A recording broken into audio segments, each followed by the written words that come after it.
Estimados televidentes, tengan ustedes muy buenas noches y bienvenidos a esta nueva edición del programa televisivo Economía y Sociedad, un espacio de reflexión que induzca a acciones de bien a cargo del Centro de Estudios Superiores Universitarios CESU de la Universidad Mayor de San Simón. En esta oportunidad me es sumamente grato contar nuevamente con la participación, la presencia del Magíster Freddy Arancibia Andrade. Él nos visita desde Potosí, es licenciado en Antropología, magíster en Educación Superior, consultor en Historia, Cultura y Turismo y es docente de posgrado de la Universidad Autónoma Tomás Frías de Potosí. Estimado magíster Arancibia, muy buenas noches y muchísimas gracias por estar nuevamente en el programa. Muy buenas noches, igualmente es una satisfacción poder compartir conocimientos con la audiencia cochabambina y saludos al canal universitario.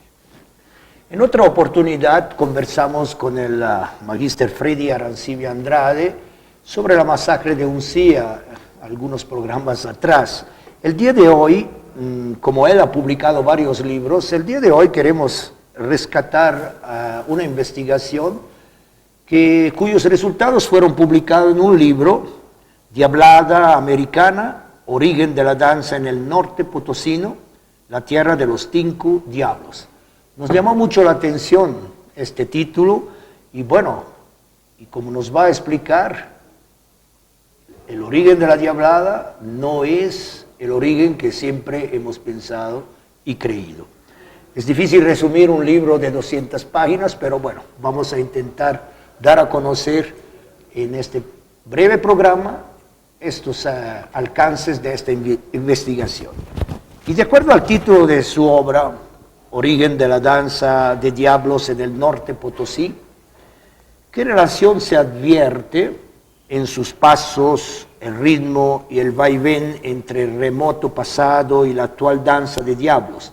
Es decir, ¿qué relación podemos encontrar entre el norte Potosí y concretamente la Diablada de Oruro?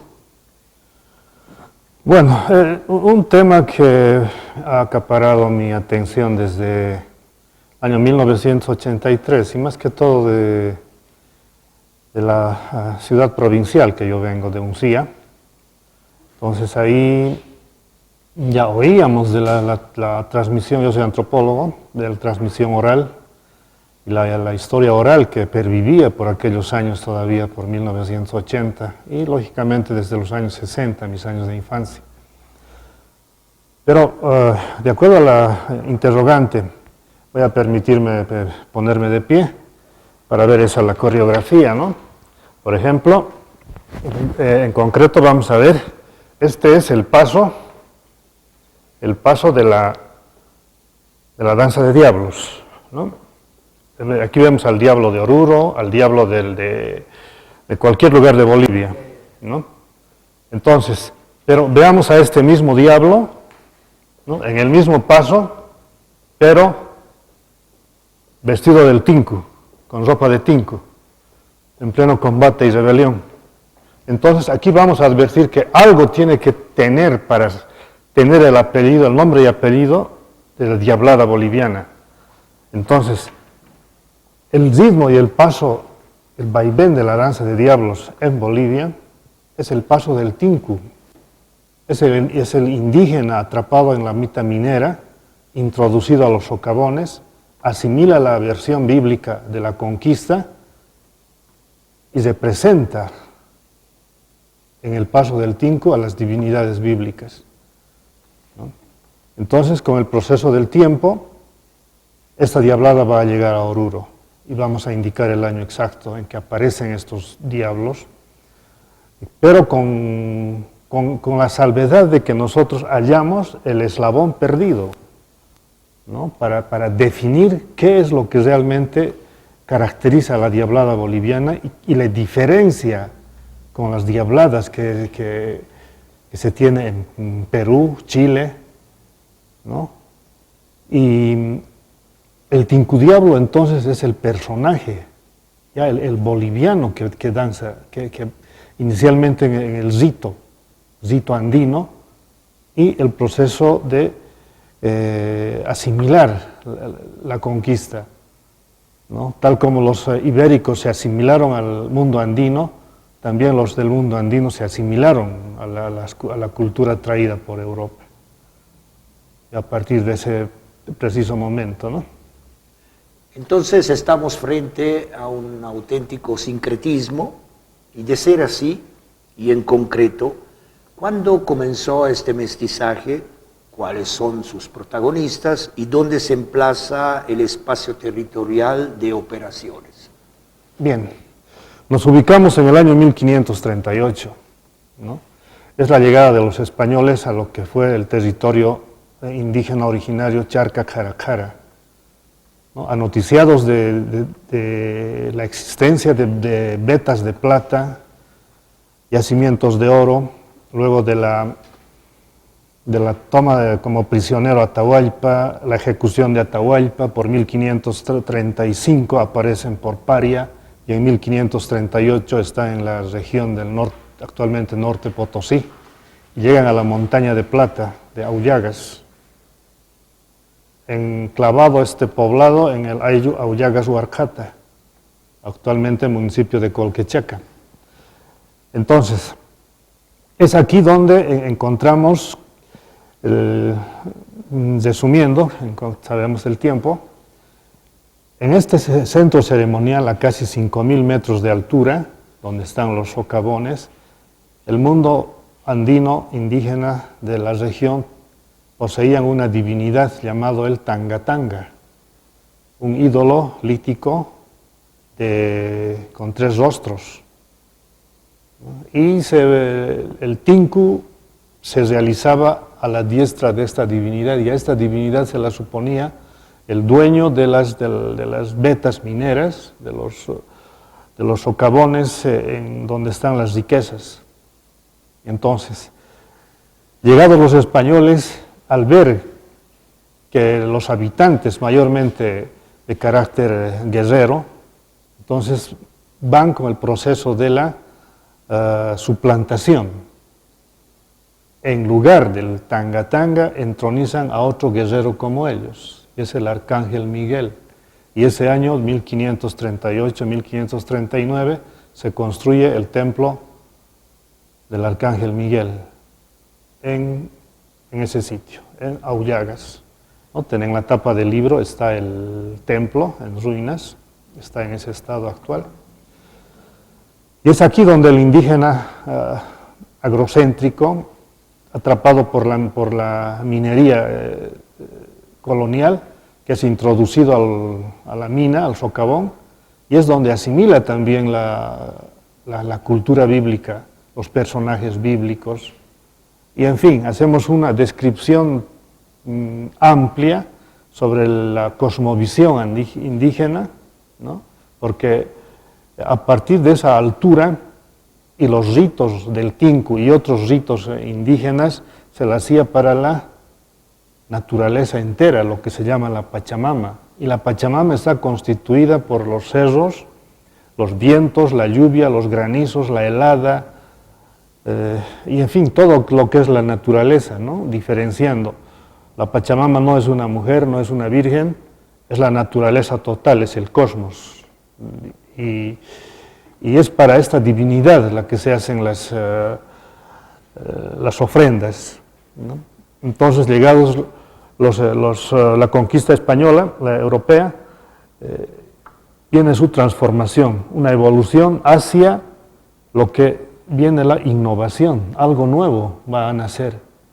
Para nosotros nace aquí, encontramos aquí al Tinku Diablo, es el indígena, vuelvo a repetir, que ya asimila y que con el paso del tiempo tiende a portar la vestimenta de la forma y la manera en que son catalogados y calificados por la conquista, que todo lo andino, sin excepción, es demonio,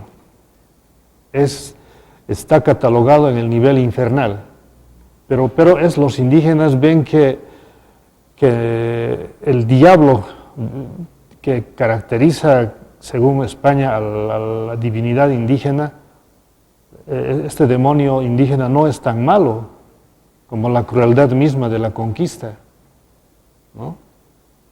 Entonces asimila la cristiandad como tal, bíblica, y representa en el paso del tinku, comienza a aportar la vestimenta del demonio bíblico y también representa al arcángel Miguel, ¿no? Es eso lo que encontramos ahí.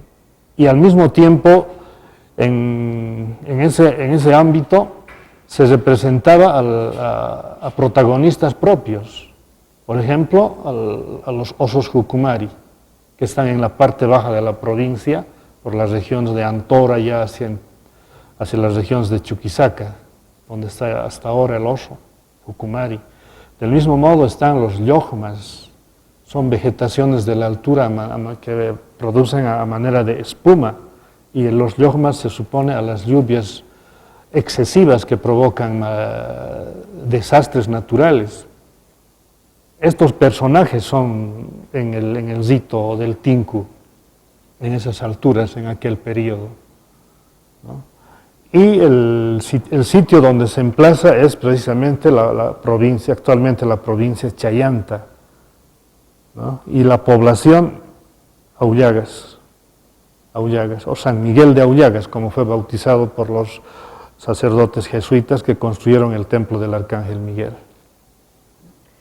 ¿Y cuál es el rumbo que tomó esta creación humana, que no deja de ser artística, y qué vicisitudes tuvo que atravesar para no extinguirse en el tiempo y en su transición de la colonia a la república? Bien, connotados cronistas de la colonia, ¿no?, advierten estas expresiones del tinku, ¿no?, que además de ser el espacio ritual, el centro ceremonial de Aullagas, vamos a encontrar tinku en otras regiones, como en Macha, que está en la parte baja de esta montaña de plata, que es el Cerro Hermoso.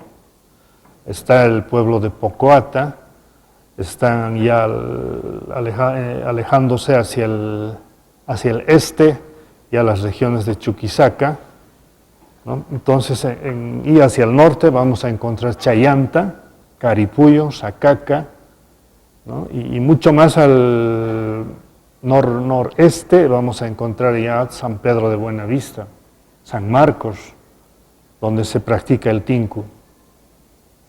¿Y dónde se patentiza esta actividad prácticamente como resistencia? Los españoles no podían actuar contra el yacimiento humano que tiene que trabajar en las minas, en las haciendas. Entonces les permiten el ritual del tinku. En el libro hacemos amplia explicación sobre la Santa Inquisición aplicada en esta región, ¿no? Entonces, la Santa Inquisición tenía vigencia en las ciudades españolas del Alto Perú: Sucre, Potosí, Oruro, La Paz, Cochabamba. Han sido ciudades españolas donde regían las leyes tanto del Vaticano como de la propia capital de España, como Madrid, Sevilla. Entonces ahí sí, pero en el norte potosino, ¿no?, se permitió, inclusive como actos de circo, de diversión para los españoles, que entre los indígenas se enfrenten, ¿no?, donde no cabía prácticamente la voluntad española para hacer que desaparezcan. Permitieron esta manifestación, ¿no? Y además se crearon leyes y se crearon instituciones como la Real Audiencia de Charcas, la Universidad San Francisco Javier y diferentes leyes, ¿no?, pero que no atentaron contra el norte potosino. Entonces se patentiza también, saltando bastante espacio teórico, por ejemplo, la rebelión de Tomás Catari, ¿no? Aquí la tradición oral, por aquellos años 1980, indicaban que Tomás Catari ha sido catalogado como, por el mismo apellido, ¿no?, Catari, que significa la serpiente, serpiente que envilece a Eva, y para llevar al pecado a Adán. Es una explicación teológica que dan en aquella época, en Qatari. Y la rebelión es catalogada también en el nivel de la maldad satánica por los conquistadores. Entonces, aquí se refiere que los ejércitos de Tomás Qatari, en el momento de tomar los poblados españoles de Aullagas, Macha, San Pedro de Buenavista, el atentado del cerco a Chuquisaca, ¿no? Los hombres guerreros de Tomás Qatari se visten precisamente de lo que falsamente los acusa la conquista, de demonios, portando en la frente el propio cráneo del animal con cuernos, ¿no? Con ropas tejidas de los propios cueros de los animales, de las ovejas, llamas, en un amanecer para sembrar la muerte, ¿no? Entonces ahí se patentiza mucho más. Y mucho después de la muerte de Tomás Qatari, el tinku aflora con más fuerza. Es el recuerdo de su líder y además el recuerdo de ser esclavo en la mina, la mita minera, ¿no? Y entonces este proceso ya comienza después de Tomás Qatari con la Guerra de la Independencia. Y en la Guerra de la Independencia, terminada la creación de la República, continúan en su espacio ritual y comienza el sistema republicano. Ahora, en la parte económico-productiva, ahí vamos a encontrar que todo este proceso se dio en la explotación de la plata. En Aullagas hubo 140 minas de plata. Esta montaña fue exclusivamente explotada por la corona española, donde no tuvo tuición ni el Vaticano ni los socios que tenían sus inversiones, como Italia, Inglaterra y otros socios de la conquista española. Entonces, trascendió a la República y los varones de la plata. Y nuevamente, como dicen varios historiadores de la época, entre ellos Antonio Mitre, también y otros, después, fundada la República, la plata piña brota de las montañas de Colquechaca, y esta riqueza alienta a la República entera. Las riquezas están en el sur, y Chuquisaca, vieja capital, goza de privilegios, ¿no? Ahí están los gobiernos conservadores, pasando por el gobierno de Mariano Melgarejo. Aquí encontramos datos interesantes, puesto que Aullagas, esa población muy poblada, es visitado por el presidente Melgarejo en busca primero, de recursos económicos para el ejército, para sus ejércitos, y en segundo lugar, más jóvenes para su ejército. Pero en Aullagas, anoticiados de la llegada del presidente Melgarejo, se alejaron los pobladores, se fueron a los cerros circundantes, se ocultaron prácticamente. Entonces Melgarejo dijo, como no hay habitantes en este poblado, no tiene por qué existir, y lo incendió el pueblo, ¿no? Y lo mismo hizo en Pocoata, por donde pasaba, comenzaba a incendiar. Además, recordemos que ese año 1564, el 4 de septiembre, Melgarejo dictó la ley del pago anticipado de impuestos por las haciendas, por terrenos y toda propiedad, en 5 años adelantado. Y se opusieron hacendados del norte Potosí, del norte de La Paz, y es por eso que procedió de ese modo. Y precisamente los habitantes de Pocoata que huían de la furia del ejército de Melgarejo aparecen en Uncía. Y en Uncía era septiembre y se celebraba la fiesta de San Miguel. Y ahí encontramos a los tincudiablos, ¿no? Que estaba muy ligado Uncía a Aullagas. Y este hecho ya aflora la crisis de la plata. ¿no? La crisis de la plata, la guerra del Pacífico y la crisis en el mercado mundial de minerales. Ya no se requiere de plata. Y hay una migración. Las 140 minas de plata de Aullagas se cierran, paralizan labores. En el libro Los Patriarcas de la Plata se dan referencias cabales sobre cómo fue la migración de estas familias. Pero sin embargo llegó la salvación, comienza la era del estaño. Entonces, en este periodo encontramos que al cerrarse las minas de plata hay un desbande de obreros y familias. Muchas familias aparecen a las costas chilenas, otras familias hacia la era del estaño, pero llevando la carga cultural, las prácticas que durante 3 siglos han tenido en su diario, han practicado lo que fue como experiencia propia diaria. Entonces, de ese modo trascendió a la República y no se extinguió, al contrario. El rito en la mina, estamos hablando de un centro minero, los ritos en la minería no solo son en fechas específicas, en cuanto se manifiestan el descenso de la cantidad de la veta o la desaparición de la veta, los mineros recurren a las divinidades de la mina, al tío, al tanga, para que sean benevolentes con el producto minero y no se ingrese a la pobreza, ¿no? Y hasta hoy en día, en las minas del norte Potosí, se continúa esta reverencia a los dioses de la mina, ¿no? Entonces, y al mismo tiempo, se potencian los tincus en los centros ceremoniales. Aún al margen del calendario republicano, en ese periodo,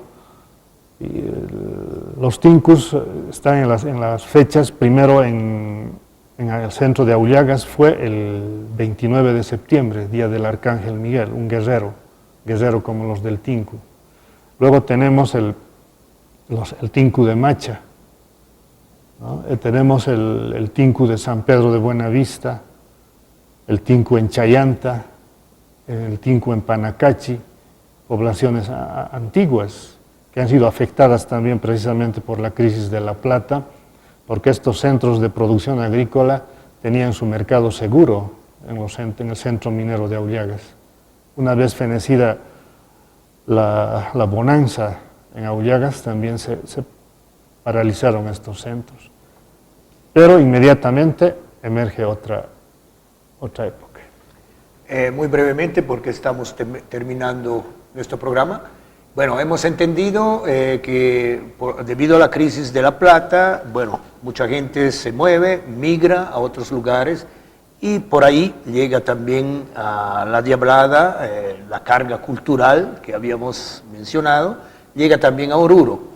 Y estamos frente a 2 espacios ritual festivos. Uno que es el carnaval, que tiene su esplendor seguramente a partir de esa llegada, digamos, también de migrantes desde Aullagas a Oruro, y el otro, como ya mencionado, a fines de septiembre, consagrado al Arcángel Miguel. ¿Hay diferencias, similitudes? Bueno, la llegada a Oruro, dijimos que muchos migrantes fueron hacia Chile. Ahí apareció la fiesta de Iquique, la fiesta de la Tirana, aparecen los primeros diablos en Chile, que son los norte potosinos, mineros relocalizados, podemos decir, ¿no? Y emergen los primeros diablos, que son perseguidos por la política de chilenización, por el Estado boliviano, que condena y trata de inciviles, vergüenza nacional, promiscuidad, alcoholismo, desorden. Fue esas las diabladas iniciales en Chile. Las otras migraciones fueron hacia Uncía, hacia el Arcángel Miguel, hacia la fiesta de San Miguel. Los propios migrantes del pueblo de Aullagas, que ya se encontraban en la mina de estaño de Uncía, retornaron por unos días únicamente para llevarse la imagen del Arcángel Miguel de su templo de Aullagas a Uncía, cuya imagen es hasta ahora la misma en Uncía en la fiesta del 29 de septiembre. Otros migrantes pasaron a Oruro, pero en Oruro, Oruro tenía ya la festividad de la Virgen de la Candelaria, pero esta fiesta, tal como en su fiesta principal en La Paz, Potosí o Cochabamba, esas fiestas eran tan sobrias, tan elegantes, llenas de incienso, tan pasivas, tan elegantes como en España o como en Italia. Es decir, sin diablos. Pero estos migrantes comenzaron a bailar en los alrededores, en las afueras de la ciudad de Oruro. La alta y sobria sociedad orureña veía estas manifestaciones mestizas, donde los integrantes vestidos de diablos, Dios mío, ¿no? En las calles con actitudes no aceptadas en la elegante, en la noble villa de San Felipe de Austria, Oruro, orinando en las calles, perdón la sagacidad de decirlo esto, pero una parte de la intelectualidad orureña, a la cabeza de la iglesia, acepta que estos migrantes del norte potosino estén en la fiesta de Oruro, de la ciudad, pero con el pago del impuesto de dejar la cultura norte potosina en el espacio ritual que corresponde al norte potosino. Y comienza otro espacio de esta expresión de diablos, el baile público. Y en Oruro, a partir de ese momento, de 1904 estamos hablando, el escritor Níber Montes Camacho, en su libro El proceso íntimo del carnaval de Oruro, registra que la primera diablada fue en 1904 en Oruro. Entonces comienza ahí el baile público, se comienzan a hacer las listas, la moda, la modernidad, el ensayo, el uniforme y bailar para un público. Y el rito quedó en el norte potosino, por eso no tenemos registros de nombres quienes han bailado. La actividad ritual se realiza de fuerza propia, de un impulso natural, instintivo e intelectual para representar algo, con la fe en algo. Pero en Oruro comienza el baile público, porque ya se baila para el público, y comienza otra fase de la diablada, de ese modo, ¿no? Entonces, ahí tenemos que el carnaval de Oruro tendría que aceptar que el nombre y apellido en el diablo boliviano es el tinku, porque en ningún lugar de Bolivia hay el tinku como en el norte potosino. En ningún lugar del mundo se tiene la expresión del tinku. Y ese es el origen para defender, porque la diablada orureña se basa en los autos sacramentales del siglo XII, en los 7 pecados capitales. Pero entonces Oruro está defendiendo la diablada española, no la diablada boliviana. Y es por eso que Perú tiene atribuciones con la misma estrategia de milagros que Oruro, Perú, se apropia de la diablada. Con la misma estrategia del milagro de la Virgen se apropia Chile, últimamente Ecuador. Entonces Oruro defiende la diablada española, pero en el norte potosino, tal como recomendaron en 1960 los propios antropólogos orureños, proseguimos la investigación. Y el libro de Julia Elena Fortún, La danza de diablos, no es la última palabra. Julia Elena Fortún postula la versión española para defender la diablada de Oruro. Muchísimas gracias. Estimados televidentes, el día de hoy estuvimos con el magíster Freddy Arancibia Andrade. Tocamos un tema sui generis para economía y sociedad, pero que de alguna manera en los años, en su desarrollo, la diablada, que hemos escuchado, se postula como de origen norte potosino. La diablada ha acompañado también fenómenos sociales y económicos, seguramente. Esperamos que el tema haya sido de su agrado. Estimados televidentes, muchísimas gracias por su fidelidad. Hasta una próxima oportunidad. Muy buenas noches.